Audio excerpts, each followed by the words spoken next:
the money in the app economy, there's not that much money in the app economy right now, and most of it is in Apple. There is a fair amount of revenue that comes from the really premium paid applications, so the games that are published by Glue and EA that are paid for.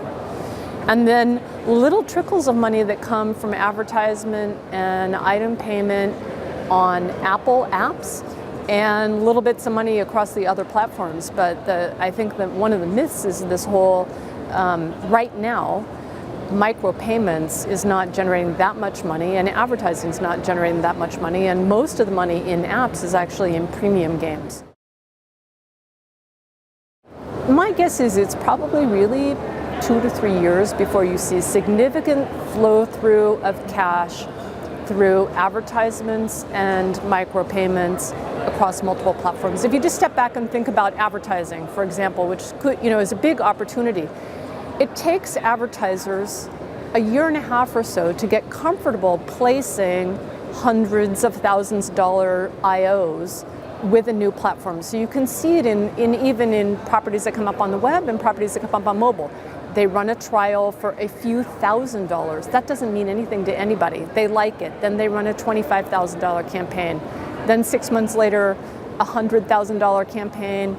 But nobody's really making money until the big advertisers are running multiple hundreds of thousands and $1 million campaigns. And even Apple's iAd, where they said they were going to require advertisers to spend $1 million up front, they had to abandon that because no advertiser actually plans media or buys media that way. Well, I think advertising, with the potential for micropayments, but people like free things. Why I just last night downloaded free sheet music off the web, even though I could have bought it for $2.99. I hunted around until I could find it for free because it was free.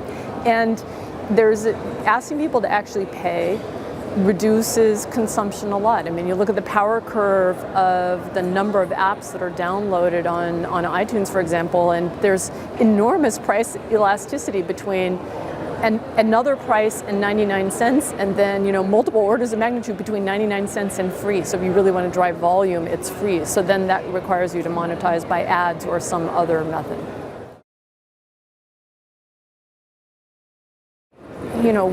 One of the key drivers is just uniques. Like in web businesses, you need to have a mass adoption of things, and so it seems like we're on the cusp of that now with the very rapid adoption of Android and smartphones in general coming down significantly in cost, and the sort of normalization of what to expect for data plan expenses. So you have to first get people there in a pool, in a joint pool, to be able to buy stuff. But one of the problems today is that the pool of smartphone users is still actually very fragmented. It was small and consolidated with iPhone.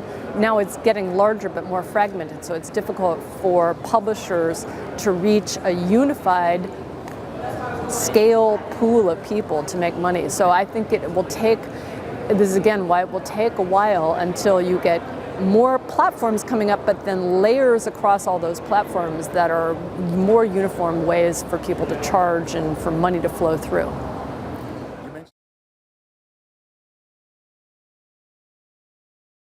So one of the problems with app stores is, some of the biggest ones actually don't have an end user relationship. The big independent app stores like GetJar often don't know who their end users are. They don't even keep the phone number of what was the download. So they have people drive by and take things, but they don't actually have a relationship with the end user. So you can't go back and make money off of that person.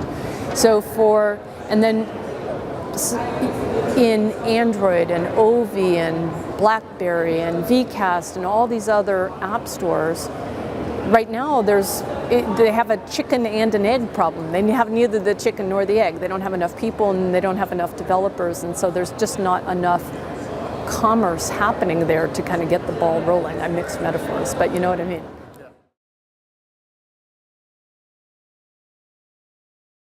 So our firm invests pretty broadly in technology, meaning every layer from semiconductors up through advertising networks. And I think at different points in time, each of those different layers will be relevant to us. But I mean, you're asking about the app economy. That's really the upper layers of the ecosystem. We actually very carefully considered a number of the different ad networks. AdMob was a clear runaway success. Then there were Quattro and Millennium, which were neck and neck. They're identical size, usage, revenue, all those kind of things. And what I didn't see was that Apple was going to buy somebody and that there would be a good strategic exit there. But the advertisers on those ad networks at this point are still really doing very small trials. So it's not really reached mainstream, but there was a strategic exit available. In the application layer itself, I like content. I'm a serial investor in content. I've got mobile content companies, web content companies. Guess what? The mobile content companies are also developing web, because now web is also mobile web, and the web companies all have to make apps. So I think there it's very fluid what the definition of a player is, but you can just think of publisher, content company. I think owning IP is a good place to be. Having a long-term franchise there usually means having a multi-title strategy. So a single app or a single website is usually not sufficient for building a company. I do think there will be other service layers underneath that could be potentially interesting, whether there are things around discovery, billing. We actually have a big investment in a company called Mblox, which is a premium billing company that operates in many countries. But that infrastructure layer of software will be important. And even down the stack, the software that's running in the network for doing things like metered billing is once again a dynamic place. It's been a real horrible place for venture capital for the last decade, but there's a lot of new needs arising in the carriers for managing all this stuff, and it's creating software and hardware opportunities in the network. My new favorite app is Flipboard.